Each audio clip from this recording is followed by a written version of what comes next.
Tonight's topic is not just plain old U.S. history, but as per the December meeting, it too has Masonic connections.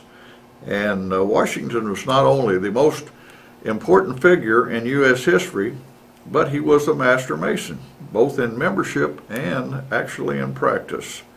So now let's take a look at this man from a little different perspective. George Washington, the rest of the story. I recognize that the life and accomplishments of Washington have been pounded into your head during your elementary and high school years, and quite frankly, continually since then. However, I have come across some things about George Washington, the man, his personality, and private life that I deemed quite interesting, and I hope you will feel the same. You know, a straight biography of a person like Washington, in the telling of his birth, his death, and in the accomplishments which occurred between life and death, fill many volumes. This is what we normally know about our heroes of history, but this leaves a vast amount of information about the person, his mannerisms, his major motivations, his life out of the spotlight.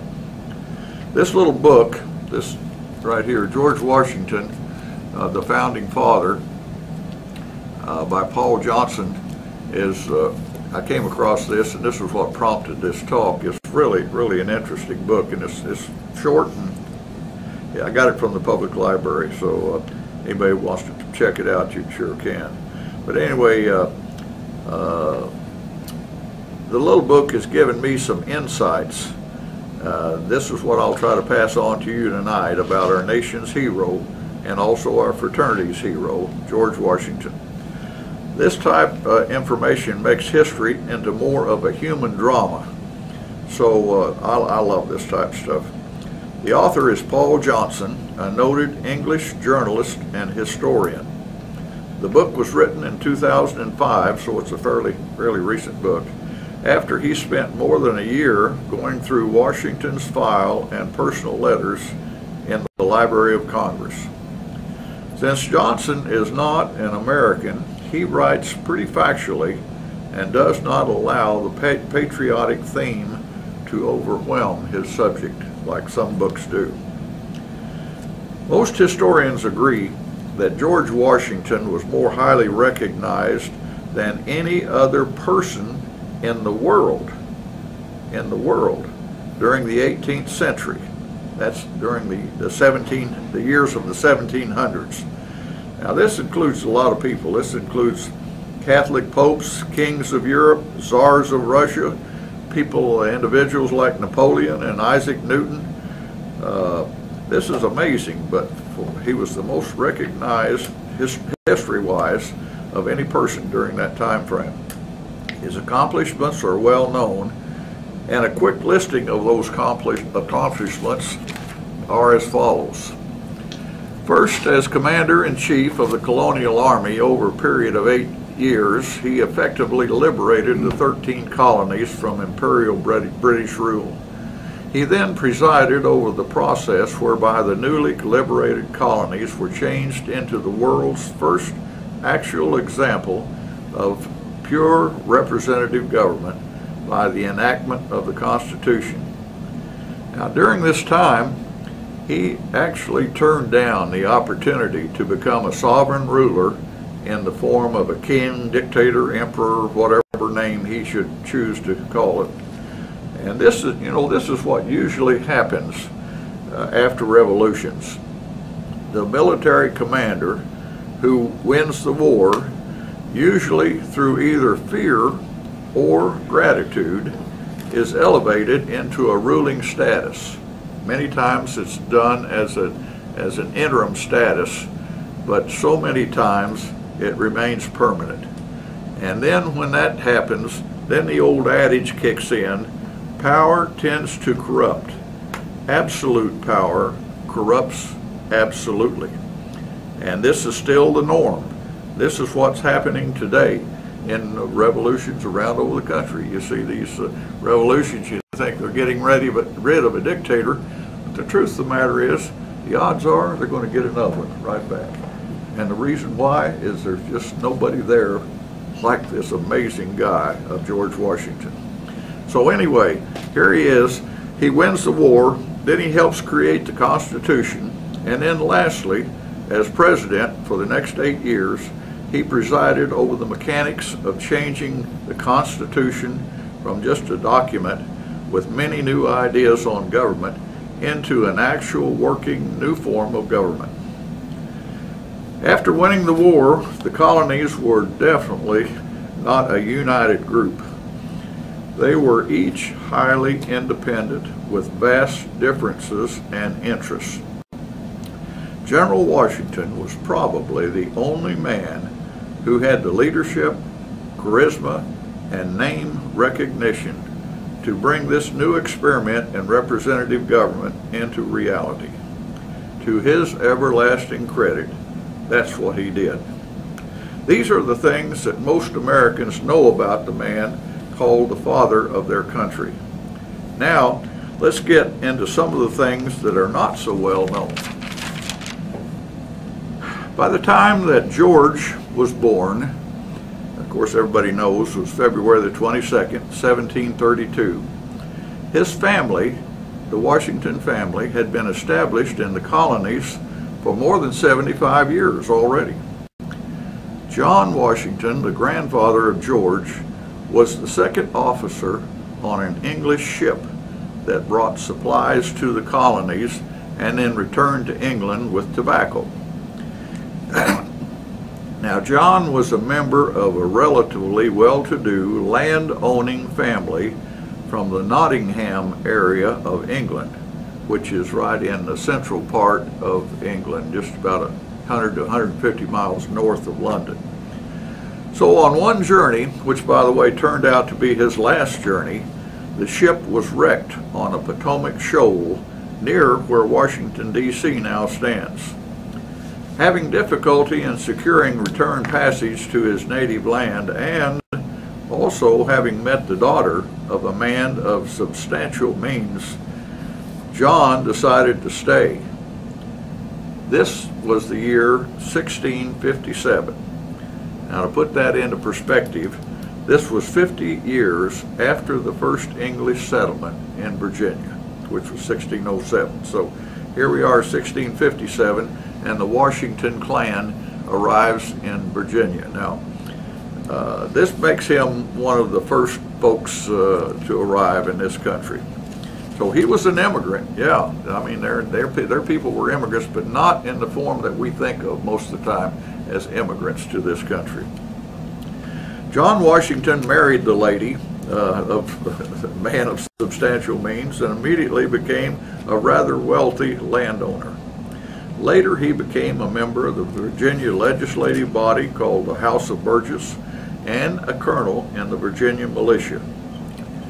John's son, Augustus, known as Gus Washington, followed in his father's footsteps. Gus had two sons, Augustus Jr. and Lawrence, with his first wife, and then had 8 more with his second wife. George was the first child born of the second marriage. Gus died when George was 11 years old. The main trait that George inherited from his father was his physique, as Gus was described as a tall, blonde giant. So this George grew into a man 6 foot 3 inches tall and 220 pounds, which was unusually large for men of that time. Because his father died when he was so young, the real father image in George's life was his older stepbrother, Lawrence. And his brother had been, and Lawrence and his brother had been sent to the finest school in England for their education. However, George's education came within the family estate by a private tutor. And it was, in addition, it was later supplemented by just plain reading as we read so much in the past pioneers of our country. That's how they educated themselves. And then a surveying course later on, when he was still a very young lad, that stood him in good state. Lawrence was the principal beneficiary of his father, Gus's estate, and also Lawrence had married Anne Fairfax, the daughter of Lord Fairfax, who had been given huge grants of land by the British monarch. Lawrence contracted tuberculosis, and George accompanied him to the West Indies, that's the Caribbean area, hoping for a miracle cure, which did not happen. And this was the only time that George ever left the colonial mainland. In later years, he lamented the fact that he never got to England, which was the land of his ancestors. When he died, when Lawrence died, he made George the residual heir to the family's holdings, which included Mount Vernon. George later married Martha Custis, a wealthy widow. So between the family holdings and the marriage of wealthy women, the Washington descendants were quite well-to-do economically, particularly in land ownership, not so much in ready cash. George Washington became a vestryman, as befitted his status as a respected landowner and gentleman. Vestryman is a local leader in the Episcopal Church, which is also called the Anglican and the Church of England. George's record of attendance at church is less than 50%. He was not indifferent to Christianity, quite the contrary. He saw it as an essential element of social control, community discipline, and good government. But his intellect and his emotions inclined him more to a substitute for religion and formal dogma in the form of Masonry, Freemasonry. Now, this is certainly not the intent of the tenets of Masonry, as it is quite active in recommending its members join denominations of their choosing. However, this was Washington's perception, that perception coming more from his actions rather than any verbal statement that he made. In all of the volumes of his writing and correspondence, there is no single mention of Christ. The name Jesus appears only twice, and the word providence occurs more frequently than the word God or heaven. So let me digress for just a moment here. The word God did occur in his writings, and particularly in his speech, but it came in an exclamatory manner. One of his idiosyncrasies is that he would use the term "by God" to emphasize a point, as if to say, by God, this is going to be the way it's going to be done, or by God, this is the only way that we're going to do it, or something like that. However, he did not use curse words in public or private speech. Now, it's ironic to me that many times his name is now used in the same manner with the term "by George." You know, people say, "By George, this is the..." Where it's going to be. Anyway, the first true Masonic lodge was founded in the colonies in 1734, which was 2 years after Washington was born. Benjamin Franklin, characteristically, because he was into everything, became the master, and later he became a Grand Master of Pennsylvania.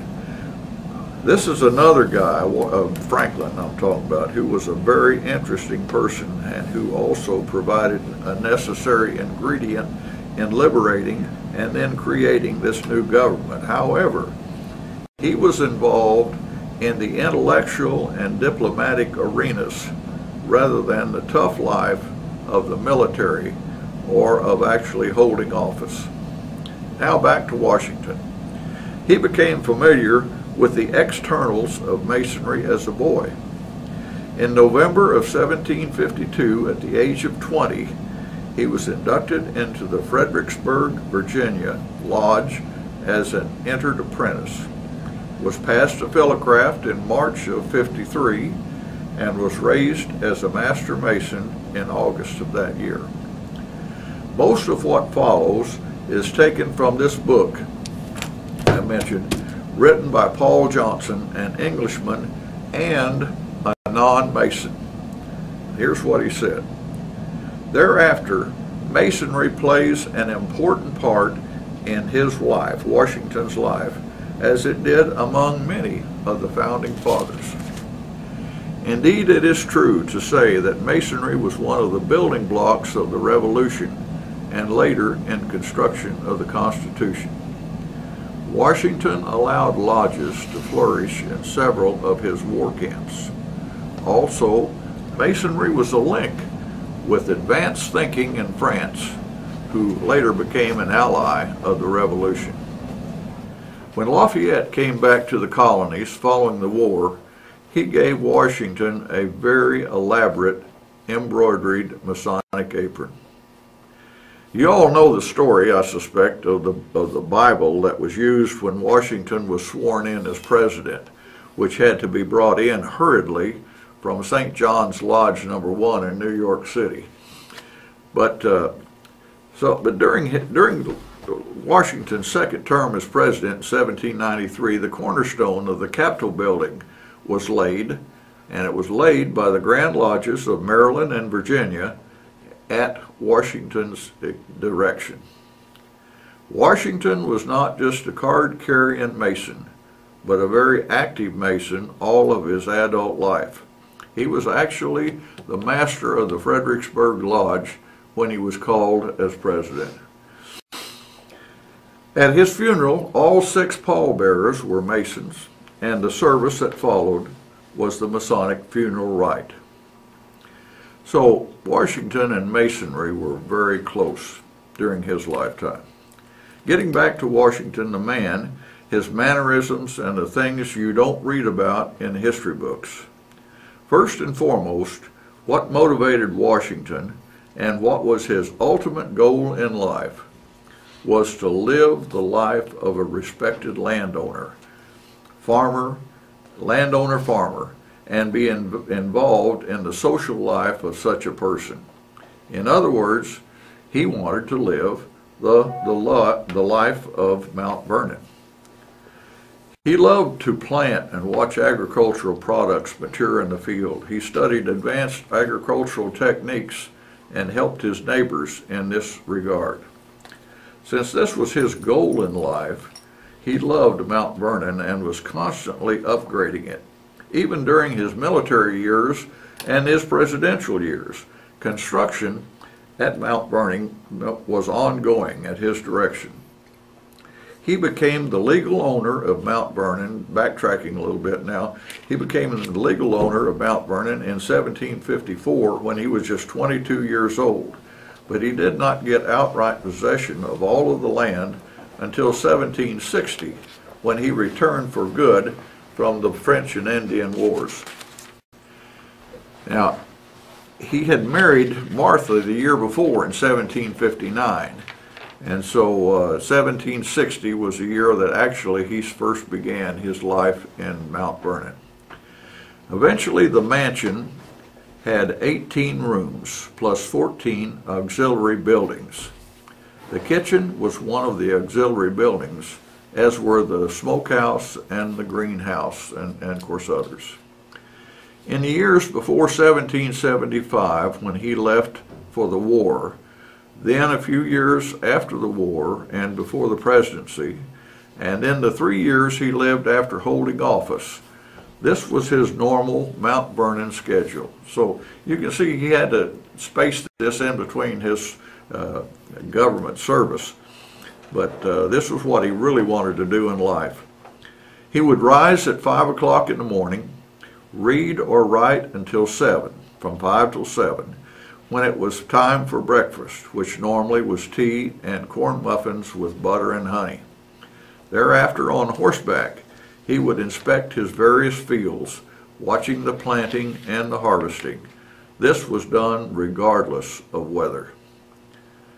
He would return to the home at 2 o'clock, clean up and dress for dinner. Many times there were guests and parties scheduled in this time period. Then tea at 7 and in bed by 9 o'clock. He loved to entertain, and many people of rank looked forward to being invited as dinner guests at Mount Vernon. As a large man, he had unusually large hands. He was not fond of shaking hands. I don't know whether that was because of his big hands, maybe he was self-conscious, but he preferred the old aristocratic manner of bowing when introduced or when people were departing. He would bow. Washington loved to dance, and it was reported that he was quite light on his feet, particularly for a big man. Many gentlemen of that era wore wigs on dress occasions, but Washington did not. Sometimes a little powder to the hair, but that was all. So this was the real Washington. This was his goal in life, and to protect that manner of living, he fought wars, fought for the government that would allow he and others to the right of life, liberty, and the pursuit of happiness. And then he served the new nation as its leader to ensure the success. Most people who produce such results in life are usually ambitious and seek out such positions of leadership and power. Due to Washington's innate skills in leadership, charisma, and so forth, he was forced into these positions. At the end of his first term as president, he was 61 years old, and he wanted so much to leave office and return to Mount Vernon. By this time, political factions had appeared, and he was actually drafted for a second term, even by his political enemies. They said he was the only person, now this is including his political enemies who had cropped up in the 4-year period. They said he was the only person strong enough to hold this fragile infant of representative government together. So folks, this is the rest of the story of the man and the Mason we will honor this month, George Washington.